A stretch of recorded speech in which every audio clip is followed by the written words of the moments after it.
You're locked into Inception Radio Network, Superior, Wisconsin.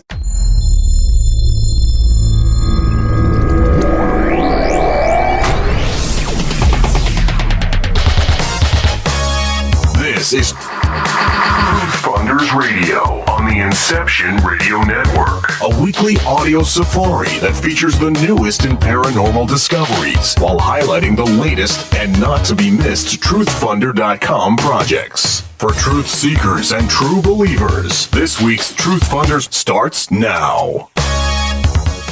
Greetings, bonjour, hola, welcome, and hello. This is the TruthFunders Radio Show live on the Inception Radio Network. My name is Art Webb, and I am your host for this weekly look at TruthFunders and everything that is the paranormal, the metaphysical, that is universal, and, of course, essentially good. It is all about the light here. You can listen to TruthFunders on the Inception Radio Network by downloading their amazing app. You can listen to Inception Radio shows all week long and the library of past TruthFunders shows if that's something you want to get into. And you can just go download that at wherever you download apps from. I think it's the junkyard down the street. I don't know. Number two, you can listen to Roku. If you got one of those Roku boxes, they're pretty snappy. New piece of technology. And if you just engage your Roku box, you can. I don't have one, so honestly, I don't know how to do it. So the people that do, I'm sure you can figure it out. Or you can listen live by going to inceptionradio.com/listen-live. As always, I'm joined by the CEO and founder of TruthFunders.com. His name is Mark Schwartz. And Mark, I'm sure this is a much more comfortable position for you to be sitting in this week as opposed to last week when I just completely no-showed due to a personal emergency that I unfortunately was really bummed out to have missed the show and to be not reliable like that. That's not very adult of me, but it was a personal emergency, and that's all I'm going to say. But I'm sure it is nice to have me back. It is fantastic to have you back. I think the show went really well last week, where there were a couple of technical glitches because you were not here. But I think that David Schwartz, he was a really interesting guest that we had on, and there were a lot of questions going on in the chat room, and there is going to be a lot of questions going on tonight as well because we have an amazing guest, which I'll let you introduce. I want to give out the phone number first, if you don't mind. 888-919-2355 is the telephone number here at TruthFunders Radio. 888-919-2355 to reach the Inception Radio Network. Write that number. Just write it down. I'm not kidding. Write the number down because you know what's going to happen. I know what you're going to do because you know this is what you do too. You're like, I can remember that. If I got something I want to add or if something comes up and I'm like, oh man, I want to ask this guest that we have coming up here who is a big deal. I want to ask him a question. I'll remember 888-919-2355. Guess what? You're not going to. But if you just write the stupid thing down and then, maybe sometime during the show, you're like, oh man, that's interesting. I want to comment on that. Guess what? You get the phone number in front of you right ahead into the show. So please, give us a call, provide your input and, your reactions to things as they're happening here live on the show. And we do encourage you to listen live every week. We are on every Wednesday evening, and a lot of this consumption here is being done via podcast. We do appreciate those of you that tune in live, and we value your patronage as well. Our guest tonight is a huge deal. I mean, I cannot even begin to properly describe how excited I am about this particular episode. Thank God it was this week. You're a fanboy. I think you're a fanboy this week. I'm going to come all over this whole thing. I'm telling you, it is a phenomenal human being that he has. This guy, here's the thing. Like, I have been following Ben Davidson and the Suspicious Observers Project for the better part of 3 years now, since 2012. And I think that was towards the beginning of when he started. We'll get into that with him in just a moment. But I have seen the evolution of this project, and I have seen the growth, and it's a lot like a butterfly. I mean, it started out as something so simple and so clearly a project of passion, and it has evolved into this place now of having a significantly credible following, and just the content that he creates as a producer of content, as somebody that looks at showmanship and looks at what works and what it is that you need in order to engage in a mass following. This guy, Ben, he does it with such grace and such ease and with such natural abilities that I don't even think he knows half of the things that he does right. He just does them. And he has such a compelling theories that he is putting out there, and he every morning these videos every goddamn day without failure. I've never seen a product. McDonald's is less reliable of a product as Ben's product.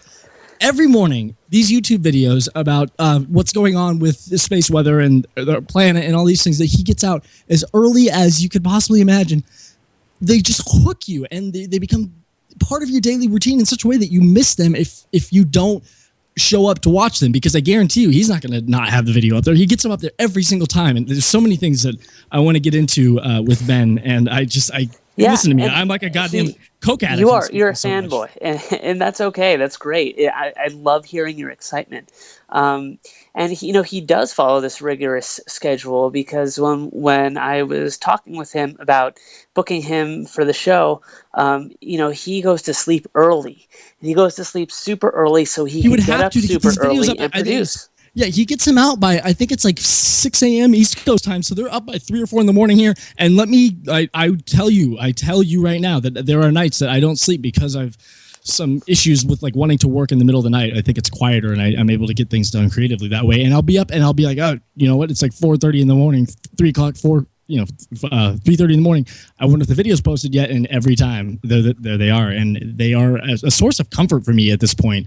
And there's the underlying like thing I think with Ben is there is such a genuineness and such a general feeling of truthfulness in what he presents every day and how he presents it, and the ways in which he engages with his users, that it's almost impossible not to fall in love with it immediately. And I want to give out his website, which is suspiciousobservers.org.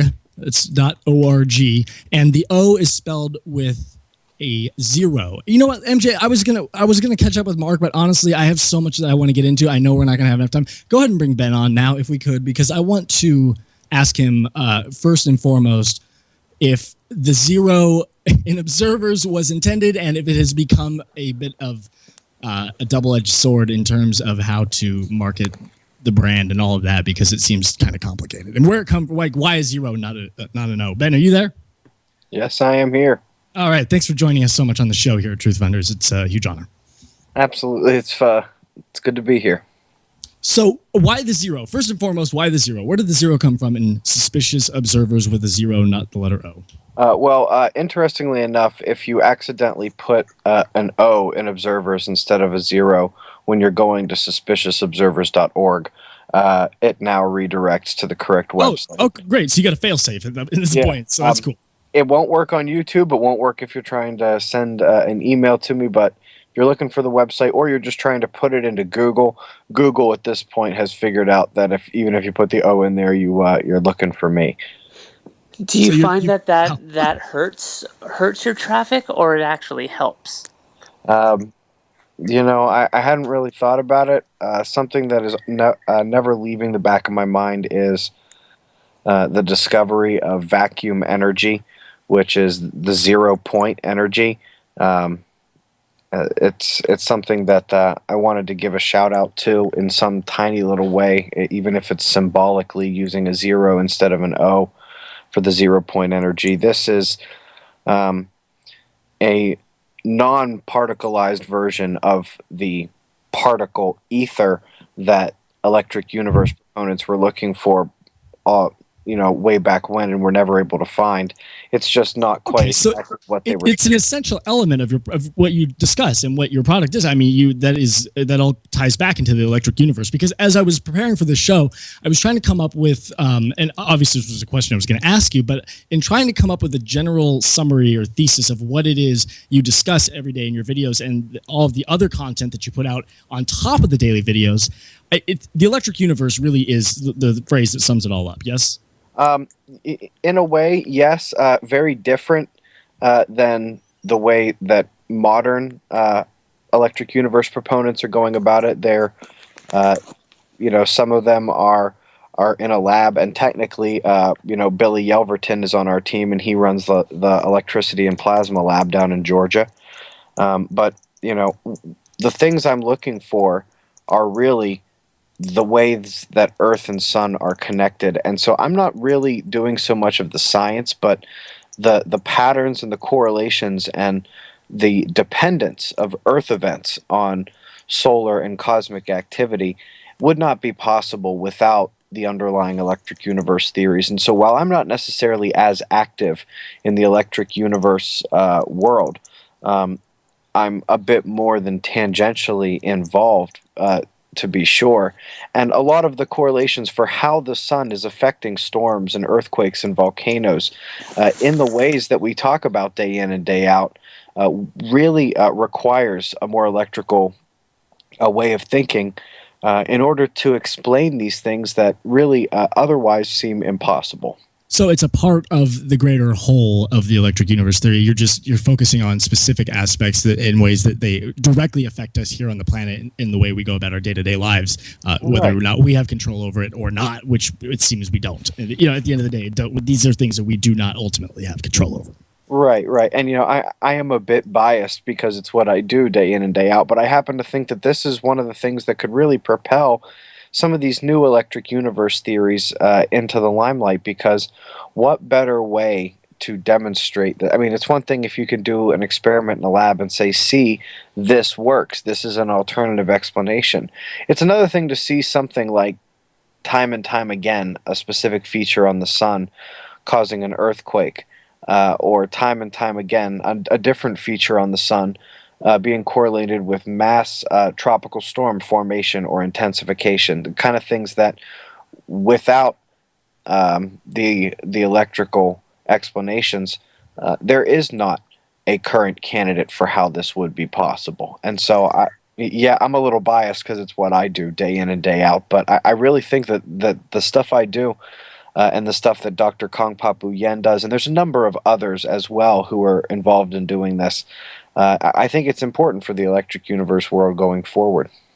And so, Ben, for the layman out there who might not understand a lot about geology or space weather, science in general. Science in general. The videos are very science heavy. I mean, you don't. And here's very, the thing. very going heavy. into them, I didn't know about. I mean, shit, man, you're throwing charts up there and colors and pictures, and I'm watching these things, going, man, these look awesome. I really wish I could understand what was going on here. But the great thing about the way you present them is that because you do it so reliably, day in and day out, and because you do it on such a structure that is built upon a routine, that I become, as a user, more comfortable with seeing it as days go on, and more comfortable with the idea of what I'm looking at. And just by nature of being around it and exposed to it, these things become a little bit more understandable. But that doesn't mean that they are the most universally easily understood concepts. So I think the question that Mark was getting into is what.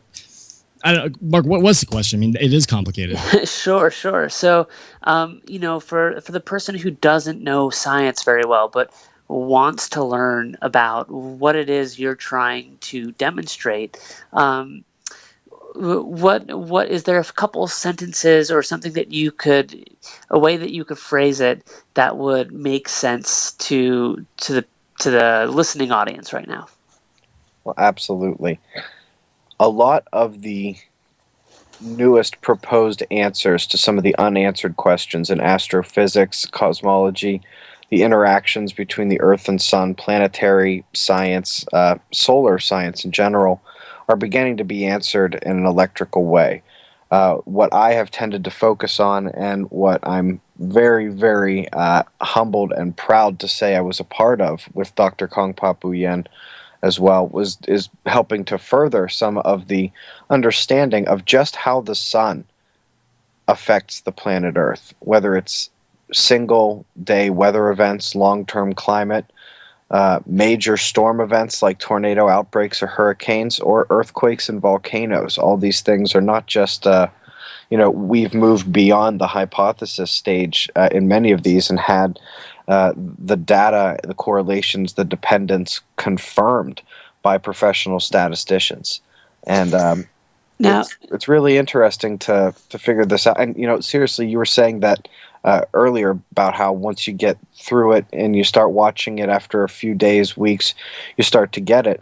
There are hundreds, thousands of people who are now predicting earthquakes right alongside of me. I get hundreds of these emails every week of people pointing out the factors, saying, "Hey, I see this, this, and this set to line up for this day. Is there going to be an earthquake watch?" Wow. Yeah, I really do truly see you as an innovator and a leader in such you've gathered this group of people that is growing on a daily. I mean, it must be so rewarding for you because this, from what I can tell, started as a passion project. It was something that you were doing because I don't know why. I would like to ask you about that actually. But it seems like this was not your intended goal to make this your everyday life and turning it into a career. So the amount of reward that you must feel as a result of dedicating the time that you had, clearly, it blows my mind how you can get such reliable content out every single day. You just must not have a life. I just can't see how you have a life outside of this and your family. It's just I don't have enough hours in the day to do half of it. There's really no life outside of this and my family. But work for me doubles as pure bliss. Yes, which is the way it should be. Yeah, I wake up and I love what I do. Since the day I quit my job in the real world, which I don't have remember that, by the way. I do remember when that happened. That was December 31st, 2013, and so I started the first day of 2014 out on my own. And I don't have anything bad to say about my previous job necessarily. A great bunch of guys, really stimulating work. But since that day, I don't feel like I have worked a moment, even though I haven't missed a single day, weekends, you holidays. Traveled across the country and all that stuff too. I mean, jeez. Yeah, but it doesn't feel like work. It's very, very enjoyable. And I do want to, before we kind of get further into the theories and stuff like that, I just want to get a general understanding of where the motivation for you came from to end up in the place where you're at now. What was the antithesis that brought you to even starting to do these daily videos? Did you see a void in discussion on this topic as you were already interested in reading about it and researching it, and you just decided, well, hell, I'll start doing this, because you had zero kind of announcer or your voice. There's something about your voice that I love and a lot. It captivates and it brings you in, and there's such a trustworthiness to it that it is so naturally delivered that I don't see you as having been in any kind of presentation like showmanship stuff prior to this at all. And I want to know where it came from, just the inspiration for everything. That's actually a good question about the voice stuff. I have a lifelong battle with a speech impediment. I doubt I'll ever kick completely, but I would never ever have guessed that in a million years. Yeah, it doesn't come out too often anymore, but it happens. In a way, you could boil it down to I didn't see enough discussion on some of these topics, so I wanted to help stimulate the discussion on these topics. In reality, this started a very long time ago, the journey towards this. When I got out of high school, I went to Penn State University, and I was taking a lot of physics, I was taking a lot of biology, and I was taking a lot of meteorology. I wanted to be the weatherman, interestingly enough. I kept getting into disagreements with my professors about how the weather was forecast. I feel like you probably pissed a lot of people off in college, actually. You seem like that's totally, I get that. You could probably just delete "in college" from that sentence. Pretty much describes my life. But I think that's why I like you. It got to the point where, I was pretty certain within a few weeks I understood why.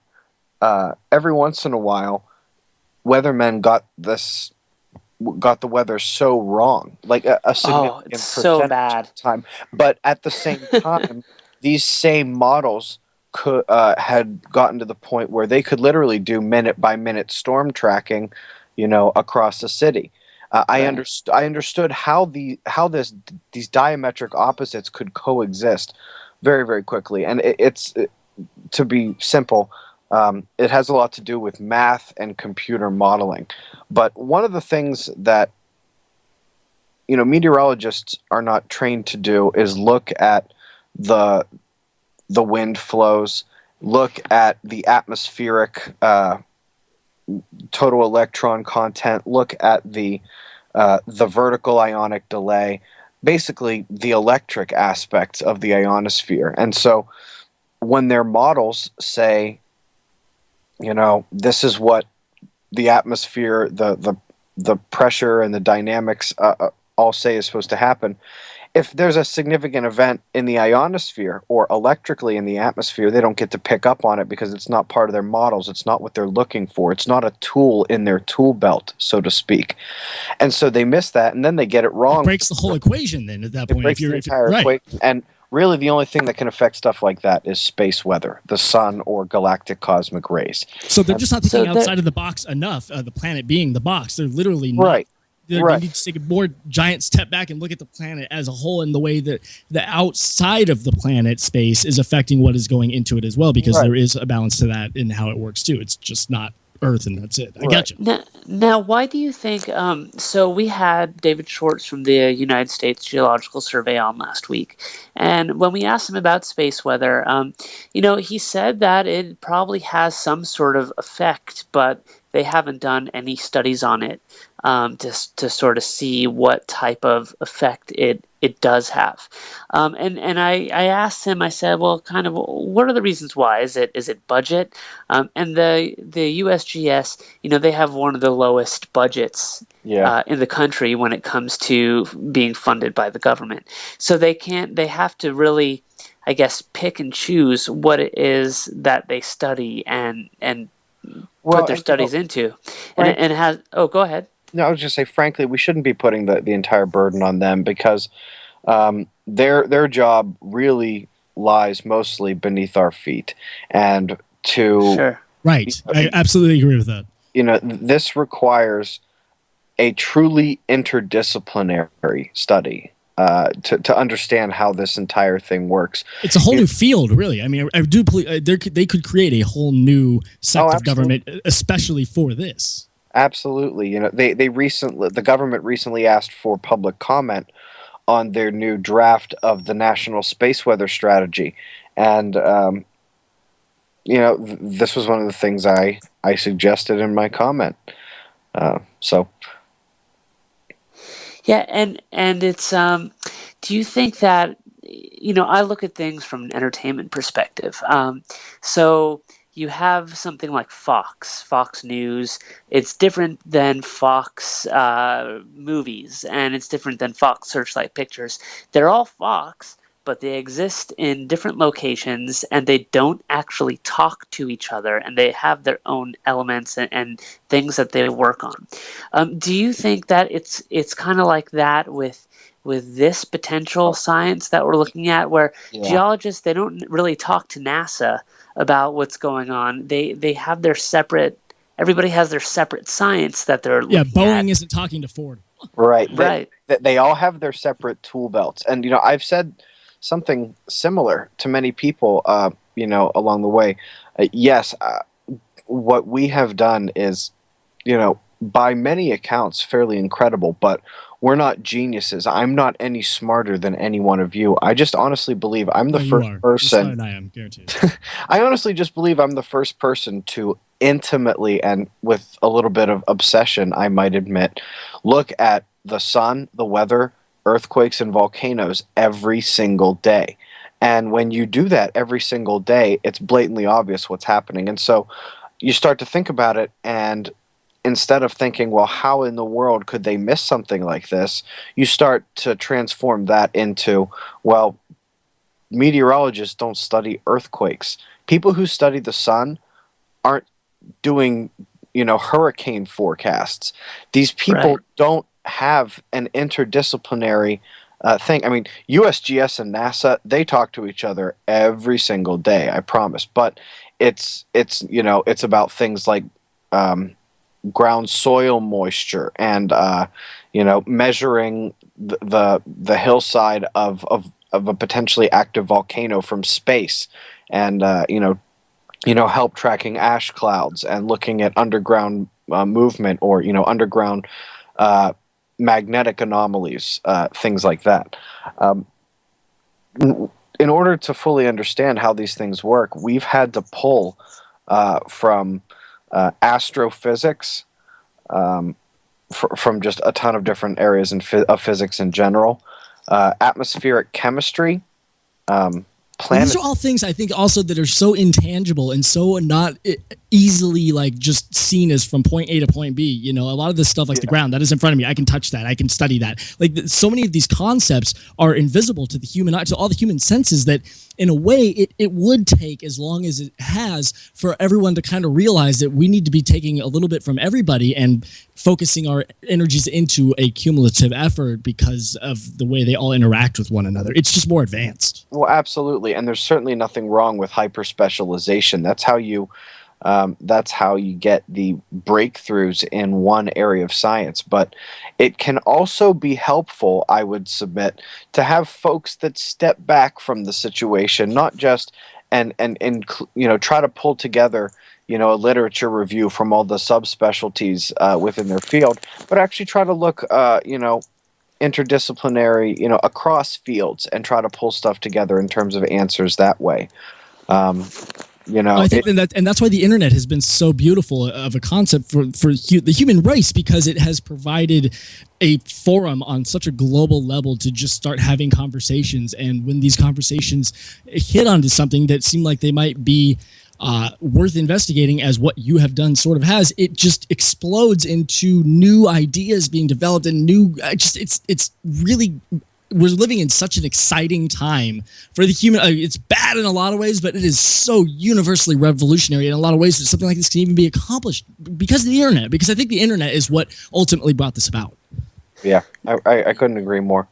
And it's pretty incredible for everyone listening. If you have not been to Ben's YouTube videos yet, what he has when you're watching them is you'll see clips and screenshots coming from the USGS, coming from NASA, different websites. He kind of pulls them all together. He's aggregated them in one place. Into a narrative that makes sense and is tracking the patterns of what is going on. So, one question I have for you, Ben, is that, some people, you said earlier, might say, hey, I've noticed that this is happening with the sun, and there's been a lot of earthquakes, or there was an earthquake that happened here or there. One thing that we do know is that earthquakes are always happening, no matter what. There's always little small ones. We just don't feel them all the time. It's when they're, 4.0s, 6.0s, 8.0s that we feel them, and it's really, really big. Well, that the ocean covers, more of the planet than we do. Right.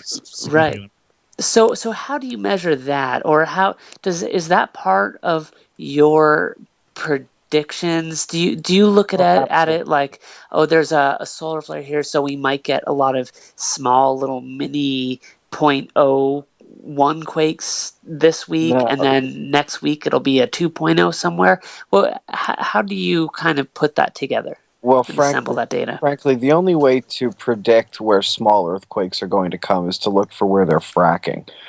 In terms of what we're tracking for, we're just looking for big quakes. So for the paper, affect us, right? Yeah. So for the paper I wrote with Dr. Uyen, and which was confirmed by the statistics department of the Ohio State University, was that the polar magnetic fields of the sun, when they are really, really powerful, or when they're reversing positive to negative, negative to positive, that's when we get the 8 magnitude earthquakes, the really, really big ones. Now, the stuff we talk about day in and day out with solar flares and with coronal holes and with certain changes in the solar wind, that is talking about the ebb and flow of 6 magnitude earthquakes. Over a long period of time, there will be about 3 6 magnitude earthquakes per week. However, it's not very often that you find a given week where there are 3 6 magnitude earthquakes. Oftentimes there's none, or there's 1, or there's 6, 7, 8 of them or more. So it's not set up by the way in which we as human beings have determined to follow the weekly structure. What is the routine of life? You can't use a week as the scale to look at it. And so what we've figured out is that by monitoring certain factors, both mostly on the sun and a little bit actually as well when you look at the moon and some of the other planets, you can begin to predict that ebb and flow of the 6 magnitude earthquakes. And that is what we have been doing day in and day out. So when we call an earthquake watch, it means we're going to have an increase in 6 magnitude earthquakes or above. That's the threshold. Now, Are there times? Hold on, actually, I need to stop you right there, Ben, because we need to take a break very quickly. And this actually gives us a chance to kind of reset, because when I come back, I want to get more into what you're talking about right now, and then get into the most recent earthquake that happened in Nepal, and talk about how I'm sure on the videos were waiting for something to come at that moment. So right now, this is TruthFunders Radio. My name is Art Webb. I'm with Mark Schwartz. We are talking to Ben Davidson of Suspicious Observers. You can go to suspiciousobservers.org. That is suspiciousobservers.org, and they are actually having their first Observers Conference, Observing the Frontier. It's happening in the Northeast, October 17th and 18th of 2015. You can buy tickets at that website, suspiciousobservers.org, as well as see the daily videos that Ben puts up they run about 3 to 5 minutes, and he covers more information in those 3 to 5 minutes than you'll probably take in the rest of the day. I cannot encourage you enough to go check that out. 888-919-2355 is the telephone number. If there's anything you would like to add, 888-919-2355. You are listening to TruthFunders Radio on the Inception Radio Network. My name is Art Webb, and we'll be this after back. TruthFunders Radio on the Inception Radio Network. Are you a fan of Inception Radio Network? Do you reckon it's the best alternative talk radio station on the planet? Well, if you do, head to facebook.com/Inception Radio Network and like the page.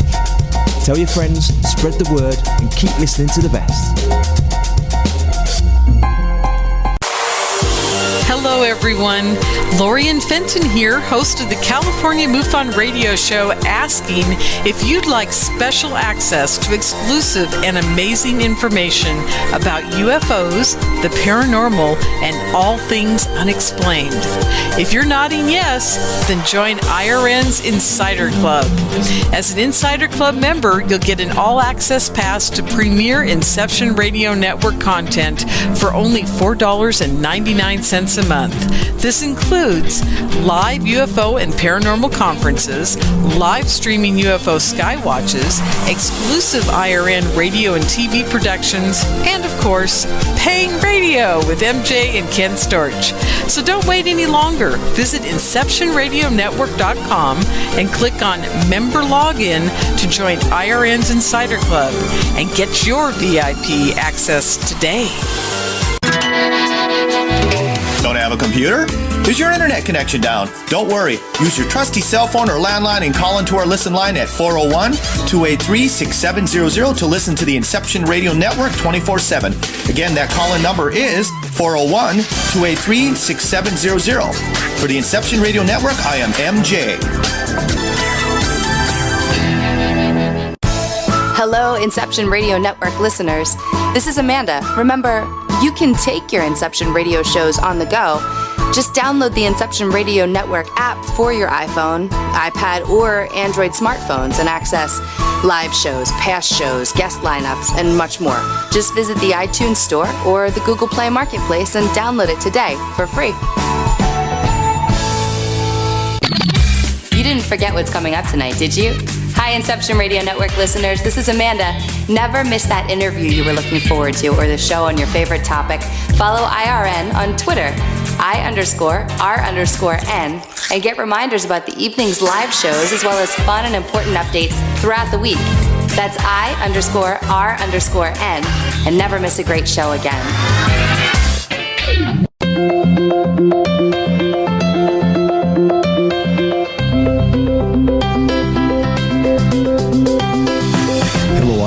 Listeners, this is MJ saying hello and sharing an awesome secret I discovered. It's called DreamNuage.com. Fresh, raw, organic ingredients are used to create all their products. They are made in very small batches to ensure quality and freshness. Handmade in the USA, each product is created with care and with the finest organic ingredients. There are no preservatives, dyes, or chemicals in any product.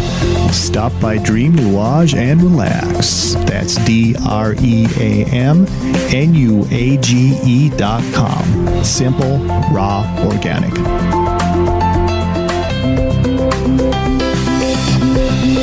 You're locked into Inception Radio Network, Superior, Wisconsin. TruthFunders Radio on the Inception Radio Network. And we're back here on the TruthFunders live radio show here on the Inception Radio Network. My name is Art Webb. We are joined by Ben Davidson of suspiciousobservers.org. That is suspicious not subspicious. It's suspicious. God, it's like I do broadcasting for a living. Suspiciousobservers.org. It's a mouthful, that name of that project, Ben. But it's okay because it's just doesn't matter. It has no effect on what you do whatsoever. I can say it. Suspicious Observers. I can say it 3 times fast, probably. All right. Just show off. That's all your problem is. Just a big show off. 888-919-2355 again is the telephone number. Now, before we jammed into the break, we were discussing earthquake predictions and how you are noticing and have even now at this point moved beyond noticing. You've now written a paper that has been confirmed that looks at the ebb and flow of how all of this works with the sun and its direct correlation with the way the earth shakes when we're down here. So now looking at the Nepal earthquake that we just hit last week, was that something that you anticipated, and was that something you were discussing on your daily videos before going into the earthquake situation? And if so, it's such a good reason why people need to be watching your videos every day, because it's good. I love what you do. Well, absolutely. As it turns out, we end up tossing out an earthquake watch 2 to 4 times a month, and they usually last a couple of days. Well, the morning of April 24th, I believe I have that date correctly, we listed the first enhanced earthquake watch of 2015. There was literally everything that we usually look for on the sun and in the planets was coming together at the exact same time. Perfect storm. And so it was about, I want to say probably 13 to 14 hours before the earthquake in Nepal occurred. We issued the enhanced earthquake warning, and it just couldn't have been any more of a perfect storm type situation. You're getting good. You're getting good. Yeah, well, you never want to see something like that. Believe me, when we call an earthquake watch and there's a 7.0. In the middle of the Pacific Ocean somewhere, there's no tsunami and there's not an island for 1,000 miles in any direction.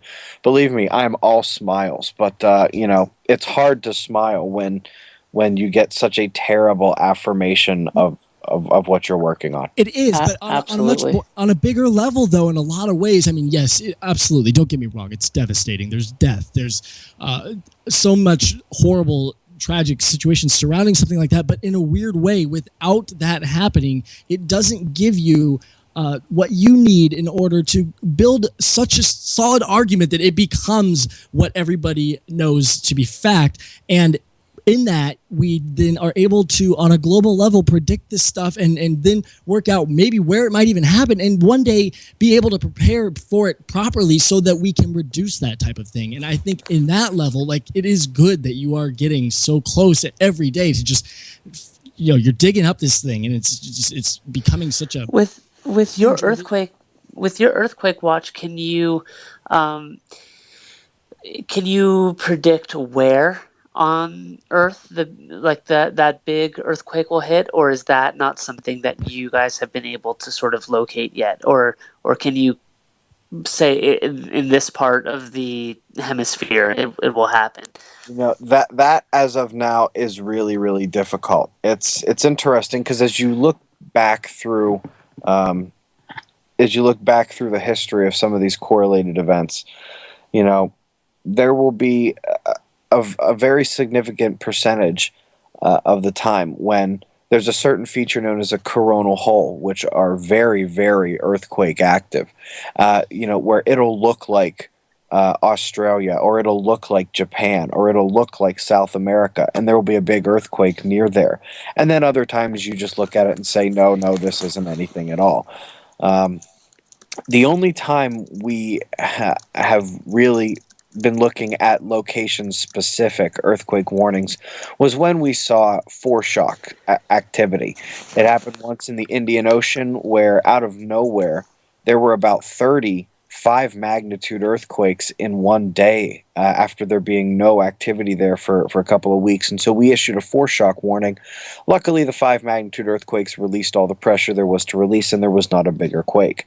That has been the case most of the time. The one time it was not the case was back in 2013, when there was a number of earthquakes up near the Kamchatka Peninsula of Russia, and we issued a localized warning there, and an 8 magnitude earthquake struck that location. But normally, no, we're not at the point yet where we can tell where the earthquake is likely to happen. Yet being the key word, I think, too, because, I mean, honestly, 5 years ago, we weren't even close to the point that you're at now with what you've been able to, science is about patterns, and the same thing happening each time, and anytime, same reaction to any action, and that is what you are just continuing to prove over and over and over again. Really quickly, I want to kind of bounce back to the personal aspect of this, because I do think that there is a certain nature to the personal story of your journey through becoming where you're at, getting to where you're at now, and honestly where you're going to be going in the future, because I do see much greater things for you. I don't think that in 5 years we'll be anywhere near getting you on this show. I think you'll be on coast to coast Hey, every day. 5 years from now, TruthFunders Radio will be one of the top 5 radio shows out there. So we'll be growing right alongside. You know what? Ben. You're right, man. I really just screwed the whole thing up, because you do have a very excellent point, Mark Schwartz, and that's why I have you on the show. We got a lot going on here at TruthFunders. You put my ego in check. New apps coming out. There's all sorts of crazy things going on. By the way, you can go to truthfunders.com to see anything that you would, want to get involved with TruthFunders. That's all at truthfunders.com as well. But getting back to your personal story, Ben, I want to know about your take on the whole concept of coming out publicly with your identity, because from what I was able to ascertain from watching you for all these years now is that initially you were very private in what you put out there about who you were. I mean, really, it was the bare bones. These are the facts, and I'm just a voice saying them to you. And then over the course of the next kind of few years, and you quitting your job and doing this full time, it seemed to me that you were almost reluctant to come out on a very personal level and identify yourself and who you are in discussing this kind of stuff every day, because it seems like there was issues with different legalities of what you're doing, or I'm not sure. Can we talk about that a little bit, though? Because I think it's interesting. Well, yeah, I mean, at first there were a number of reasons why I wanted to remain anonymous. I worked in a very conservative industry, and so I had concerns about whether or not this could affect my job. I didn't want any of this to be about me. This was all about the information that was being provided, and it still is. In terms of having the identity come out, that was definitely not something I wanted to do. It was sort of forced on me. There have been people who mistreat internet freedom since the moment the internet came into existence, and like anybody else who is pushing boundaries, there are people who really disagree with a lot of things I'm doing, and I'm doing it on the internet. So I'm basically open to everything that the internet has out there. And once I decided to start, trying to earn a little bit of money for all the work I was putting into it, I knew there was no way to hide my identity at that point. I had to make a business and do other things like that, but I still wasn't making it public. But I knew that if anybody really wanted to be a creeper and go and figure out who I was, it would not be that difficult. What I hadn't planned on was that somebody would, for weeks on end, send me emails saying, "We know who you are, Ben Davidson. Like, we're going to expose your name. Like, we're going to tell everyone who you are." And I was just like, okay, that's really interesting. And then when they started to write comments about other members of my family, I just decided that I wasn't. Oh, wow. I wasn't going to give them any power anymore. And Right. Exactly. You took the power back. Yeah. Just came out and told everyone my name and showed my face. And look, it turns out it was kind of a blessing in disguise. No, absolutely is. Because did you find out who those people were? Mark, hold on. I have a point I want to make here. I do think that it was a blessing in disguise. I honestly believe that it was the best thing you could have possibly done, because as important as the information is speaking for itself and having it be out there and having it become accessible, humans naturally gravitate towards someone they can connect with, the human connection. And you as a personality give them something that they can relate to. And you are not just facts, you are a human being. And when you can emotionally invest in that side of it, it makes the facts much more palatable and easily to swallow and have a frame of reference on where they're coming from. And I just think that human element really has boosted your entire project into a whole other level, because you have, in a weird way, we're forced forced to come out. But because you did that, it gave it putting a face to the name just really helps, I think, overall accessibility. And I think it's great that you can recognize that and now see that, because that, as I was watching your story unfold, these are the thoughts that I was having. Mark was asking if you ever found out who was behind all these malicious, threats and stuff like that. Did you come up with any names? Yeah, we knew who it was, and I don't know if I'm allowed to swear on this show, but fuck yeah, dude. Yes. These are people who have been up my ass since the moment I got on YouTube, and they're still they're still trying to worm their way up there to this day. I pretty much just ignore them. They pretty much. Well, then let's stop talking about them, because we don't want to give them any power, even in this form. Honestly, I don't. And you're absolutely right. The best thing to do is to just completely ignore, and to just, if they want to threaten you with something, own it. Honestly. Well, and one thing I'd say to that too is you really did take the power back, because by coming out and revealing your name, you're able to put your name on scientific papers and work with scientists now, right? That's a good point. It has now brought you to that as well. Right. Yeah, I mean, that is nice. And, I actually didn't want to even go that route, because frankly, as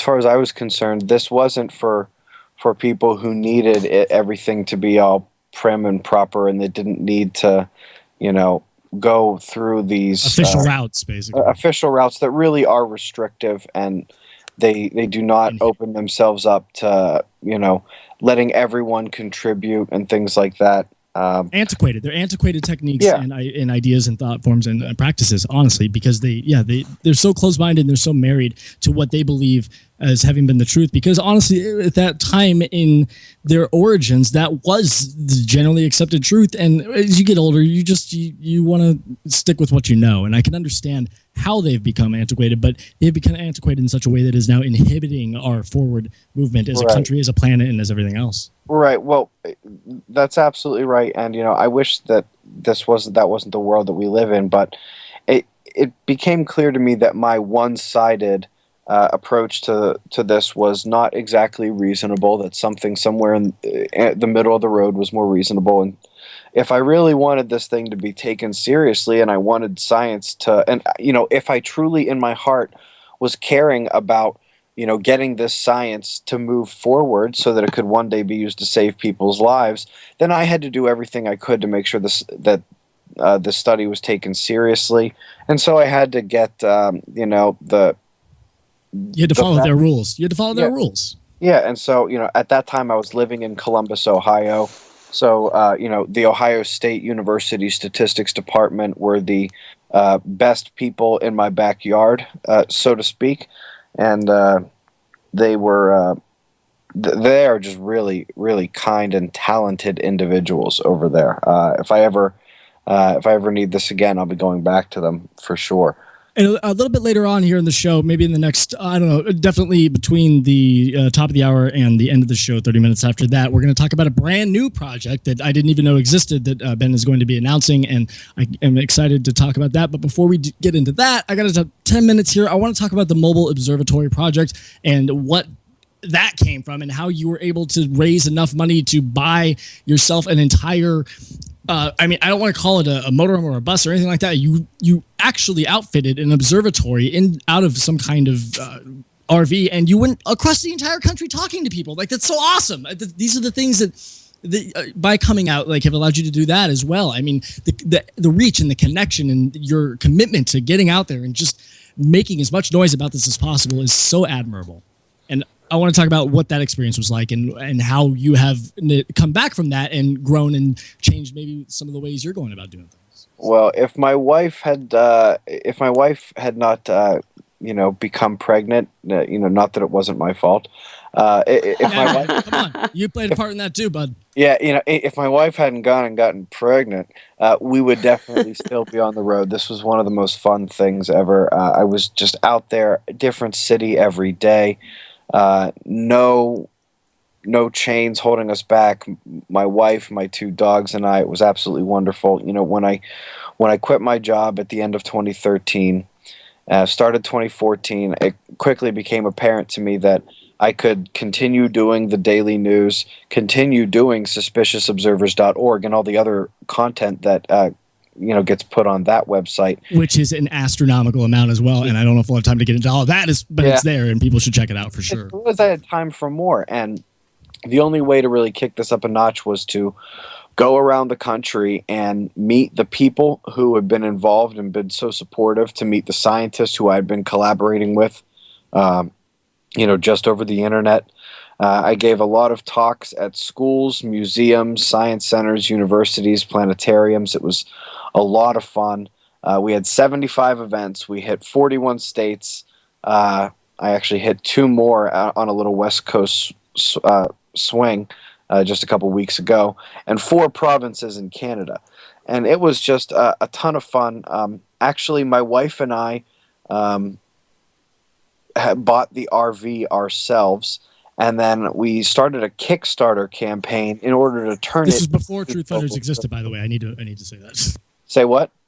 I said this was before TruthFunders existed, because it's our whole thing. Like, we just need to make sure that's fair enough. Yeah. So my wife and I took the leap of faith and bought the RV, and we figured no matter what, we have this newfound freedom. Why don't we go around the country and just see this stuff? And I said, well, if we're going to do it, we should at least try to do it right.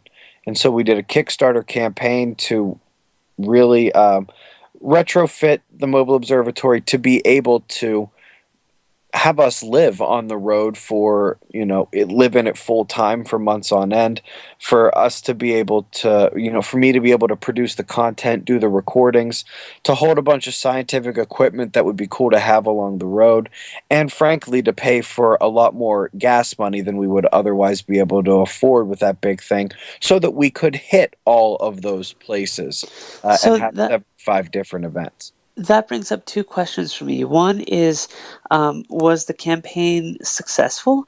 And number 2 was, do you make money doing your videos? Do you monetize your videos on YouTube? Is that sort of how you get part of your revenue for it? Yeah, I think I probably get about 1/10 of a penny every time somebody watches a video on YouTube. You're like a musician. Your records get 1/10 of a penny, and you got to go out on the road and live out on tour for Right. The Kickstarter campaign was very successful. The way Kickstarter works is you have to tell them how much money you're trying to raise. If you raise that amount of money, you get everything that you've raised. If you don't hit that amount of money, you get nothing at all. And we hit our target amount of $35,000 in just under 3 days. Wow. And we ended up almost doubling the amount that we were looking for, which is the reason why we were able to push it into Canada, and we were able to do so many different cities, all over the country. And do you think you were able to have that success because you already had success with your videos? Probably. It's the kind of thing where most of the time, Kickstarter campaigns are not as successful as this. Believe me, within a couple of days, I had tons of emails from people asking, what's the secret to creating a successful, Kickstarter campaign? And, I thought it was hilarious. I had literally been on Kickstarter for the first time ever 6 days before that, and these people were treating me like an expert. And so my response was, have an enormous following before you start your campaign. Definitely. Tell your people who believe in your product, your campaign, and believe in your product. I think that's really important too. And for people creating TruthFunders projects, it's the same way. And if you create a project and you don't have that following, you have to create that following. You have to generate it, or you really have to market yourself. Otherwise, you could have the best project in the world, but if it's not getting out there, nobody's going to see it. Yeah. So that's really great. I'm really happy to hear that you had so much success with your crowdfunding. That always brings a smile to my face when I hear people, had that sort of success. And put their money where their mouth was. I mean, honestly, I do think that your following is very loyal because you respect your audience, and you respect your audience in such a way that you are so reliable with the daily videos. And you, when you're sick, you do the videos, and when you are unable to get them done because you're somewhere in the middle of the road, you find a way to get the damn things up. And that shows a level of commitment and loyalty to your audience that they will turn around and give that right back to you. And that's why I think you are met with such openness from everyone that follows you. And by the way, when you hit the road and you went to all these different cities, I mean, was there a city where you felt like the reception was lukewarm at best even, or was it all pretty unanimously like warm and, hospitable? When you spend enough time on the internet, you can begin to think the entire world is full of these angry, trolly bullies. But because the internet is. Yeah, but you realize that these people only have their cojones when they're standing behind a computer screen and they got a keyboard. Oh, you said it. You said it. I love that you say most of the time, these people didn't have the balls to come up and say anything. And even if they did, I was usually surrounded by 20 or 30 observers. Like, what are they really going to do? There was one guy in Calgary, and this shouldn't cast a bad light on Calgary. That was a heck of a stop. I really loved my time in Calgary. But there was one guy in Calgary who came up, and he started spouting like some of the most ludicrous nonsense. I mean, stuff that even the people who I think need to rein their conspiracy theories in a little bit, even stuff that they recognize is crazy, this guy was spouting it and then trying to yell at me about evidence. It was quite the thing. It lasted about 2 minutes, and then he just sort of walked away. I can only imagine what the other side of that is like in terms of what you do get on a daily basis from people online, and just the wild craziness that must be thrown your way, from emails to tweets to videos and the whole thing. We're talking to Ben Davidson, suspiciousobservers.org. We need to take a break in a couple minutes here before we come back and talk about the brand new project. Hold on, Mike. I do want to say very quickly. We need to acknowledge his wife, because just coming out of this stuff, I want to acknowledge your wife and like the kind of support that like your wife has given you in doing this and standing behind you. I mean, that really is cool. And honestly, you probably couldn't be doing any of this without the side of it that she's doing silently. And I just think it is important to acknowledge that. Oh, absolutely. She was the navigator. We'd get done with an event, and I would sit behind the wheel of the RV and say, "Where are we going?" She coordinated everything. She coordinated our stops. She handled a ton of the email. She learned Weebly in 6 hours and built that website in 4 thereafter. She completely maintained observatoryproject.com. She is indispensable. She spent the last couple months of it doing it pregnant. I had a pretty good job, but so did she, and she quit for me to support me on this journey. I have at many times felt very bad about asking her to do that, and the fact that she so quickly was willing to just drop everything and support me. But I also I can say that I show appreciation as much as I can, because she's respected, appreciated, loved, and like I said in the morning news a couple of days ago, she's about to show why she's tougher than me.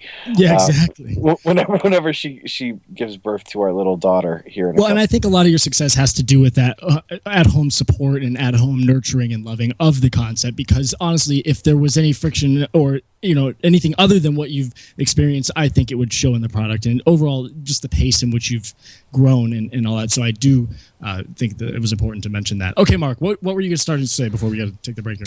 Yeah, well, I wanted to ask a couple of questions that the audience was asking. So I don't know if we have time anymore, but maybe let's take the break. So let's take the break early, because we got about a minute left here, and then we'll come back and we'll do the audience questions, and then we'll also talk about Ben's new project that I have no idea what it is, but he seems to be incredibly excited about it. So it's exciting, right, Ben? This is an exciting thing. It's not a not exciting thing.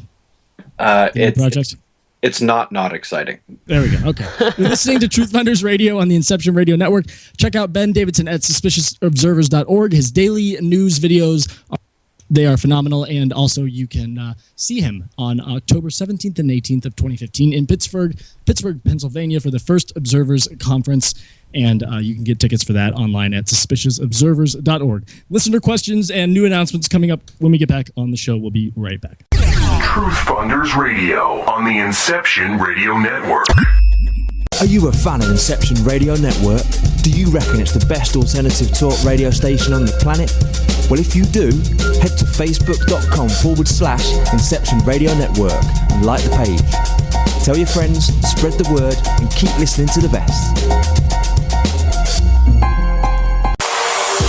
Hello, everyone. Lorian Fenton here, host of the California MUFON radio show, asking if you'd like special access to exclusive and amazing information about UFOs, the paranormal, and all things unexplained. If you're nodding yes, then join IRN's Insider Club. As an Insider Club member, you'll get an all-access pass to premier Inception Radio Network content for only $4.99 a month.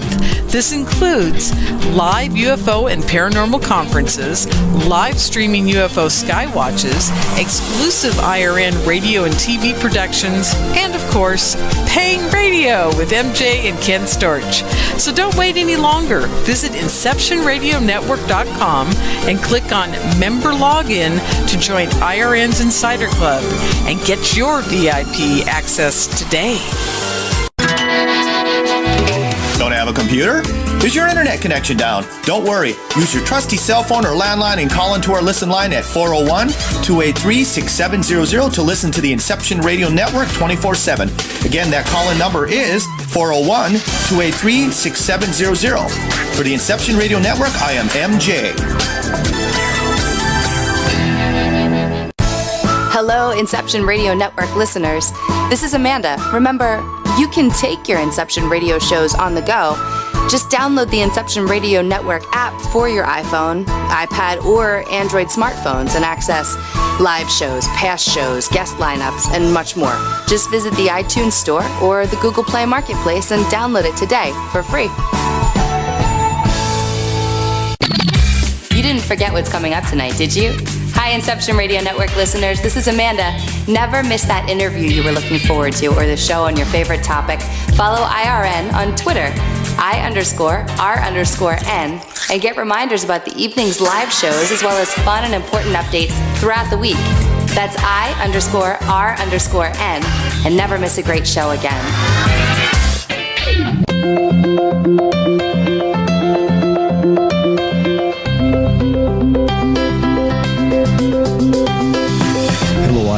Listeners, this is MJ saying hello and sharing an awesome secret I discovered. It's called dreamnuage.com.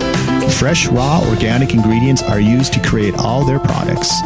They are made in very small batches to ensure quality and freshness. Handmade in the USA, each product is created with care and with the finest organic ingredients. There are no preservatives, dyes, or chemicals in any product. Stop by Dream Nuage and relax. That's DREAMNUAGE.com. Simple, raw, organic.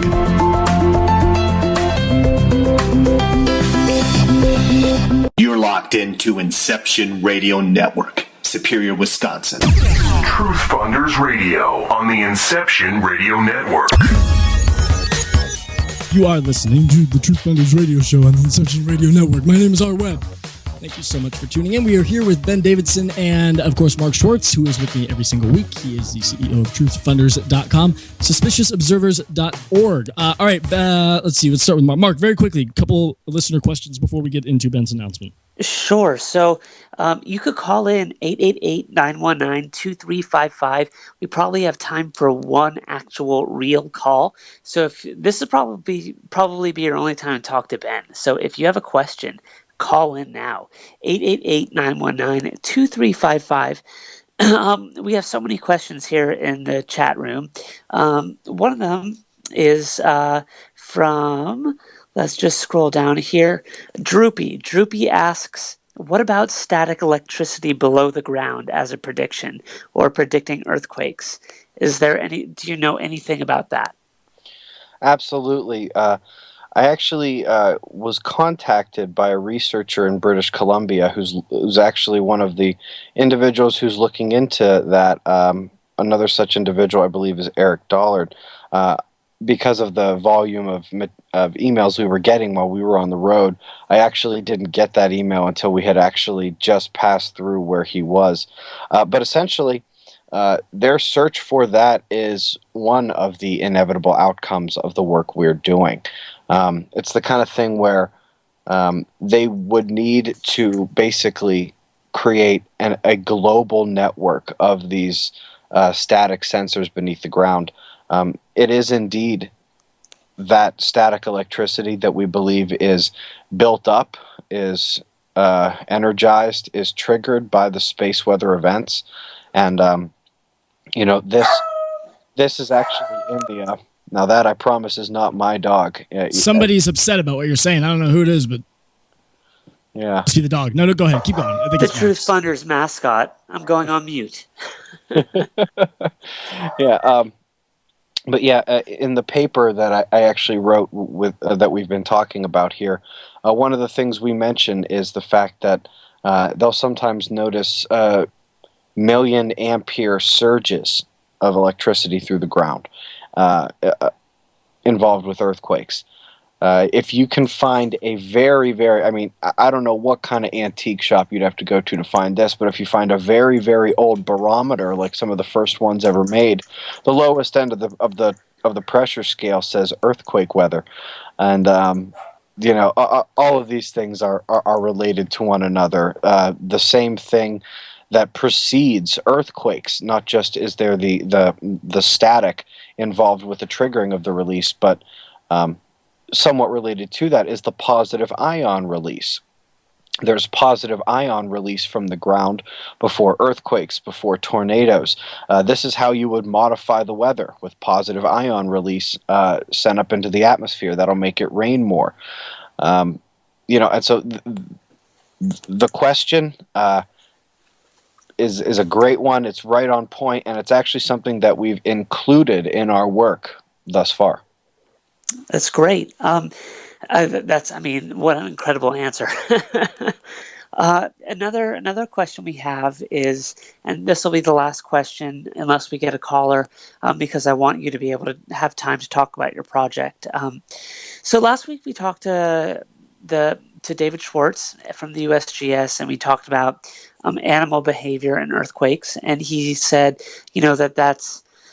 it's pretty much a myth. It's hard to really define if anything is going on there. There was a geologist, he said, that did do some research on it and couldn't find any conclusive results. But Carol from the chat room asks, how does Ben feel about frequently observed unusual animal behavior and earthquakes? Yeah, it's interesting. There's not a lot of literature on this if you're looking in the geology forums, if you're looking or in the geology journals, which is I'm sure where they were looking. If you start to look in other scientific areas, you begin to find these things. Once again, I can't believe we get to come right back to this. It is that positive ion release from the Earth that signals to the animals to go. That's how they know. I'm a firm believer that this is very real. I will accept that there's not a lot of it in the geologic literature, but in the biological literature and in some other areas of science, this is documented well enough that you can't really be surprised. And when you know that this positive ion release is very well documented and nobody would dispute that, you really begin to see the mechanism for how all of these things begin to take place. It's also the pathway for how electricity could flow from the upper atmosphere, the ionosphere, down through the ground. It's amazing that we live in a world where we can actually answer at this point what it is about animals and their what it is they're sensing, and we can put a fucking label on that, what they're sensing and why they're running. That's crazy to me that you of all people would be the one that I first hear that from. So that's an amazing answer. Thank you. Absolutely.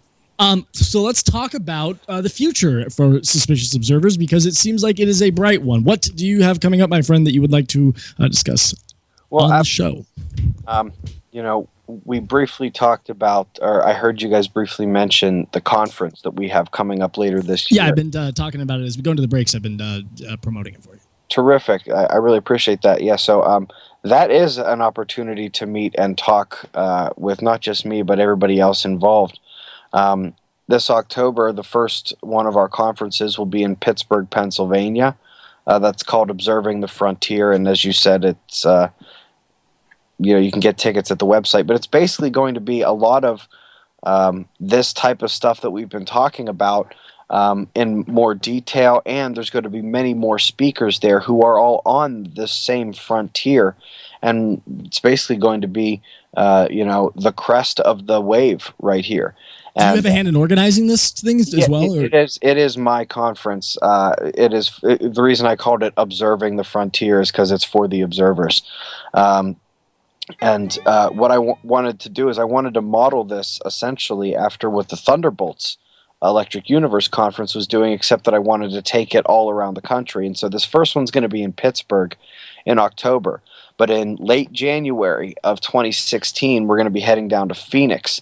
And we'll be trying to hit the Northwest and then the Southeast after that. But we'd love to get it to the point where we can do 4 of these every single year. That's called Observing the Frontier, and you can either find that at suspiciousobservers.org or you can Google Observing the Frontier. Will you let us know whenever you need anything, and we'll be happy to promote it, put something up on the site, or bring you up on the TruthFunders Radio again so we could talk about it and get more people involved. I'm coming out to the one in Phoenix. You kidding me? That's close enough to Southern California that I can make it out to. So absolutely. It's we don't have the website or tickets available or a schedule or anything, but it's pretty much set up that late January 2016 we're going to be heading to Phoenix. Are you learning all this stuff as you go too, like how to organize a conference and how to, I mean, these are things that people dedicate their entire lives to as a career. I mean, it's such a multifaceted world that you're living in now. If you make it through law school and then you make it through due diligence work for an investment company, you get used to this very quickly. You see what investors like to call portfolio diversification, from the standpoint of their research rats, seems like a lack of focus that causes you to master a new concept every couple of weeks. Yes. And so you just get used to it. But it's challenging at times, but luckily there's a lot of folks to help out. My wife is helping out as well. Now that I'm in Pittsburgh, my best friend growing up, Adrian, who runs the Suspect Sky YouTube channel, he lives just a couple miles away, and so he's able to help me with this as well. Something else interesting, where Suspicious Observers is partnering and will eventually merge completely with Earth Changes Media. The very first big-time space weather reporter on the internet is a man named Mitch Batros. He's been doing this for over 20 years. This is somebody that I'm sure you were following that helped inspire you doing what you're doing, right? Yeah. So he's been writing the articles and tracking Earth changes for a very long time, and so it's a very natural fit. But he had a lot of resources that. He was like me. He was doing this on his own. He had a lot of resources that he wasn't really able to fully utilize. One of those was, a number of those are web domains, and one of those was magneticreversal.org. And so with this new partnership, I recently took control of magneticreversal.org, and we just set up that website right there. And the whole point was that this is supposed to be a clear, clean, crisp, and complete explanation of the single most important Earth change that is happening right now. Which is the poles are which is the fact that the magnetic poles of Earth are in the process of a reversal event. So it means a lot of consequences for us humans living our day-to-day lives is what that means. Right. A lot of changes that we are going to have to become adapted to rather quickly. Yeah, it's not going to be a lot of fun. And while the site is technically it's meant to literally be a one-page site. Everything is supposed to be right there, and we're going to add a few more things to the site before it's done. But the meat is there. I would say the meat and the potatoes are there already. Actually, we're just waiting for the after-dinner tea, and it's pretty much there. The information is there. I just recorded actually a little bit with Adrian that we're going to put on that site as well, just sort of going into a bit more depth about what that pole shift actually means for us here on the planet. But it's just one of a number of free resources that are going to come from this partnership with Earth Changes Media. So this is going to be great. That's huge. No, I mean, and that gives you a lot more power and resources on the back end as well to accomplish, I'm sure, what you... I mean, do you even have a plan? Are you just kind of making this up as you go? Or do you have a long-term... I do have a little bit of a plan. It involves things, creating things like this free resource. I find that while communicating a lot of the stuff comes fairly easily to me, they force you to do that when you're in law school. A lot of people I talk to say, how do you recommend I tell people about this? I get very excited. I feel like I get it. I feel like I understand. And then I go and I try to talk to somebody about it, and something goes wrong. Whether it's they don't remember the right things, they get tongue-tied, they get too excited, and their mouth can't work as fast as their brain goes, or whatever the reason is. It's been me this entire episode. People have this issue, and it has become a real hurdle to getting people to wake up. Well, you send somebody to magneticreversal.org, and it is as clear as day what is happening. And, there are a couple very, very simple animations. Then there's a slightly more complex but still very digestible and consumable explanation of what's going on. And, there's a list of important facts, and if you're curious about any one of the facts, you just put your mouse over it, click the fact, and it'll take you to where we got the fact, so you can learn more and dive a little bit deeper on your own if you choose to do so, and that is right. No, and I was going to say that's been a common theme for you since day one. I mean, you provide all of the source links in your daily news videos on top of the more long-form videos that are available on your website as well. You have made an excellent point of making sure that people have the access to all of the resources that you use, and you encourage them to even go deeper and to make up their own opinions. Oh, absolutely.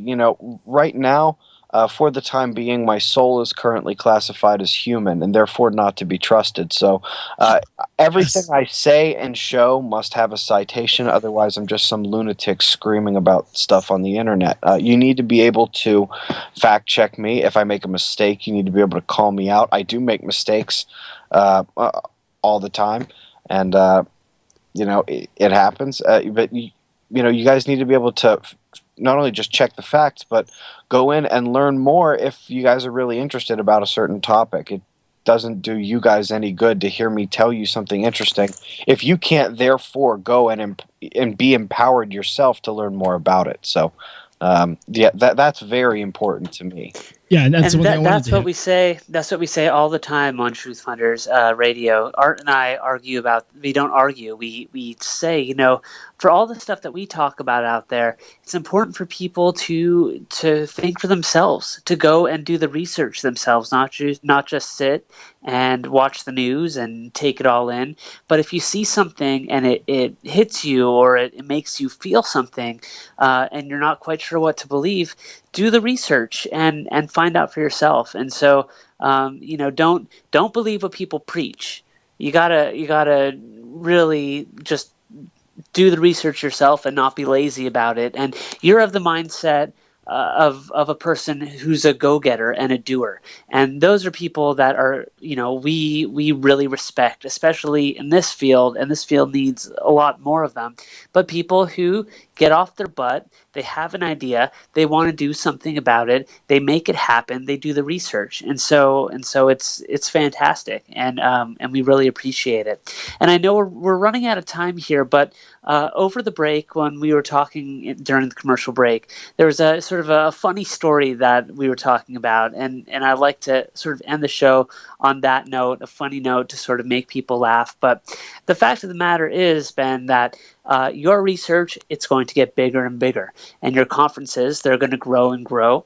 You're going to continue to be on a lot of different shows, and Art had asked you, have you been on Coast to Coast yet? And so you were telling us a little story, and where were you at? Where did you meet George? Where was that? Well, I was at the Conscious Life Expo in Los Angeles, California, in early February, and that's the kind of thing where no matter what, it's worth going once. Depending on how your mind goes, it might not be worth going again. It was very, very interesting. You definitely need your filter there, but I was doing a number of speeches and a number of panels, including the George Norrie Science Forum. And so I'm sitting there up on stage with Nassim, Greg Braden, and David Wilcock. And George Norrie just kind of walks up and puts his hand on my shoulders and, in that George Norrie voice of his says, Ben, we don't know each other very well, but we will.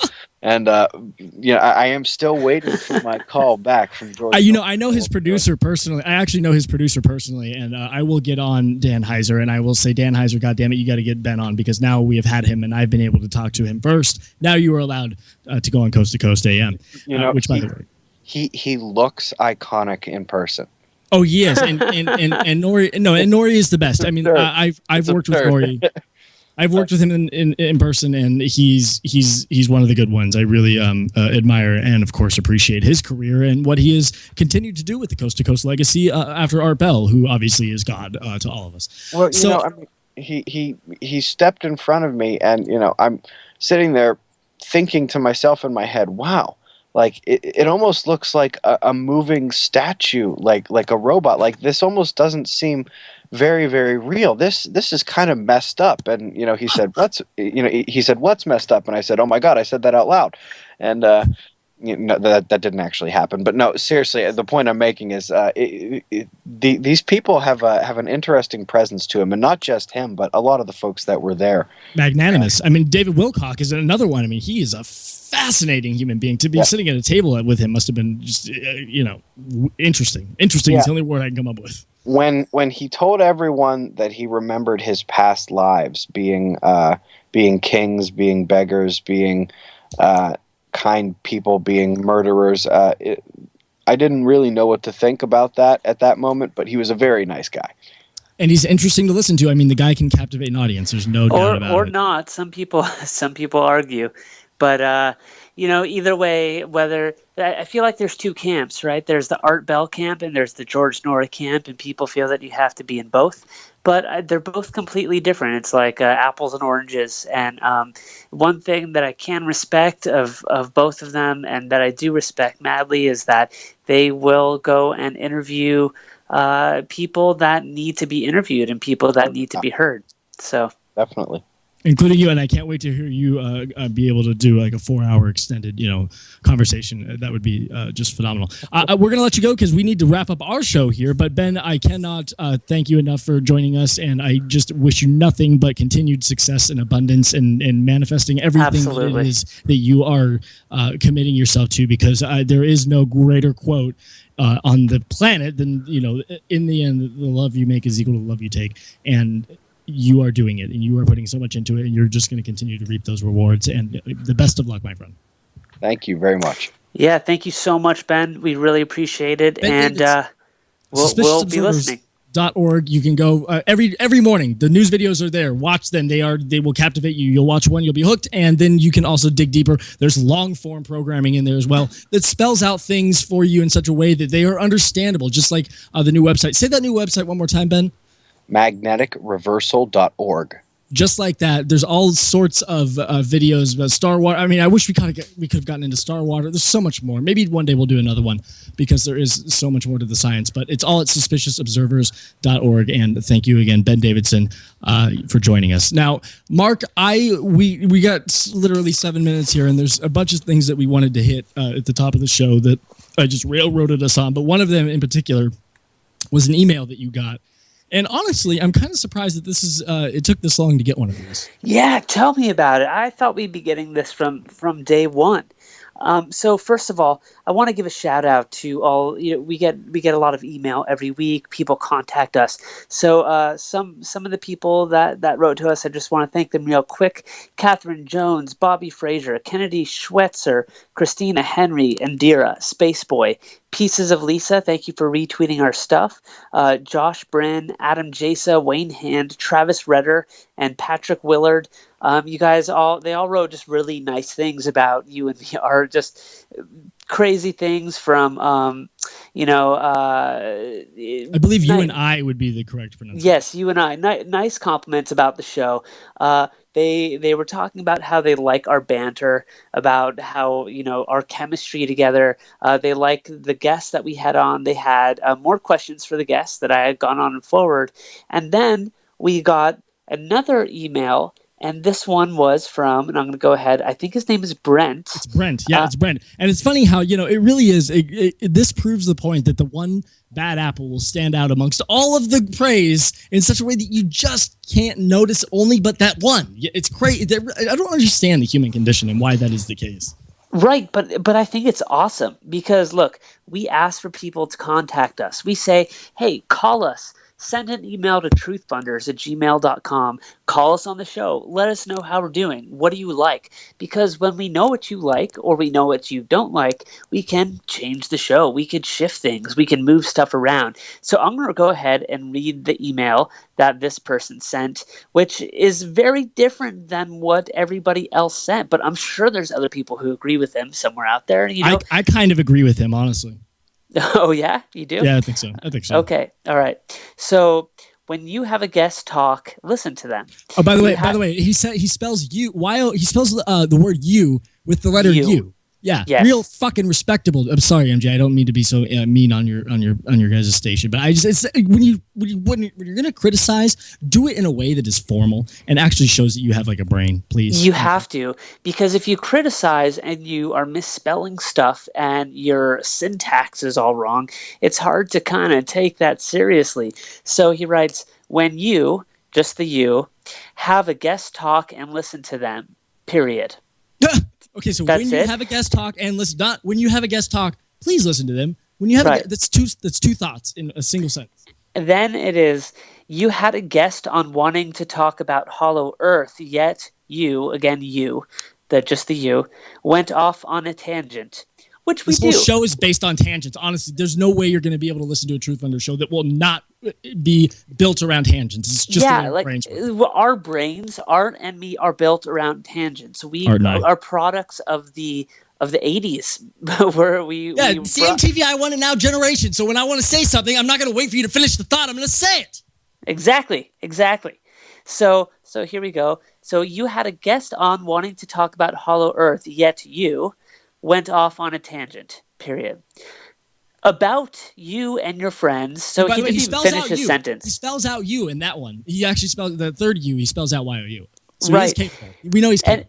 And he starts this new sentence off like halfway through the sentence. So this new sentence says, about you and your friends not getting along because you, the other you, the small little you, got a job as a cameraman. And that was an antic, or I'm sure that I was using it to prove a point. It was an analogy, I'm sure. I mean, you and I, the one thing, even though we tangent and even though we interrupt, and by the way, most people of this generation do, so they're used to hearing it, at least we don't say something unless there's a good goddamn reason to say it. Exactly. We're not just going to talk about crap just to talk about crap. There's a point for what we're trying to say. And sometimes it takes a while in this ADD generation to get our brain from one thought to the other thought to the other thought. Today I sent you back around. Hold on, Marco. Let me interrupt you real quick here and provide an anecdote to help further color and describe this situation. Today I sent 3 emails responding to one because I had 3 different thoughts that I should have formulated first and put them all in one email. But instead, I responded with 3 of them because I just can't wait to get that all structured out and then said, I have no patience. Yes. There you go. Okay, keep reading, please. Keep reading. Okay. So, I'll read it again. When you have a guest, talk and listen to them. You had a guest on wanting to talk about Hollow Earth, yet you went off on a tangent about you and your friends not getting along because you got a job as a cameraman. And I'm stressing you because it's all spelled with... We got less than a minute, dude. So all right. We, the listeners, tuned in to hear about the theory of Hollow Earth, not your little drama. I think you, again you, just like hear yourself talk. Sorry, but true. No period, no quotations, no anything. MJ, I love you. You're right. Everyone's a fucking critic. That's true. All right, you're listening to TruthFunders Radio. We got to go. You can follow TruthFunders at TruthFunders on Twitter. We're on Facebook. We are on Instagram. You can do all of that. Go to truthfunders.com. My name is Art Webb. We'll be back next week. We got an exciting show. I wish we could have told you about it, but we're out of time because we need longer than 90 minutes, apparently. I think to myself, we just need to do an hour. What do we need 90 minutes for? No, we need 2 hours, so maybe that's something we should look at. We're having the cameraman from Mythbusters on next week. Great. So another person of substantial, worth listening to. Tune into the live show here, IRN, every Wednesday. My name is Art Webb. This is for Mark Schwartz saying good evening and goodbye. See you next time. You. TruthFunders Radio on the Inception Radio Network.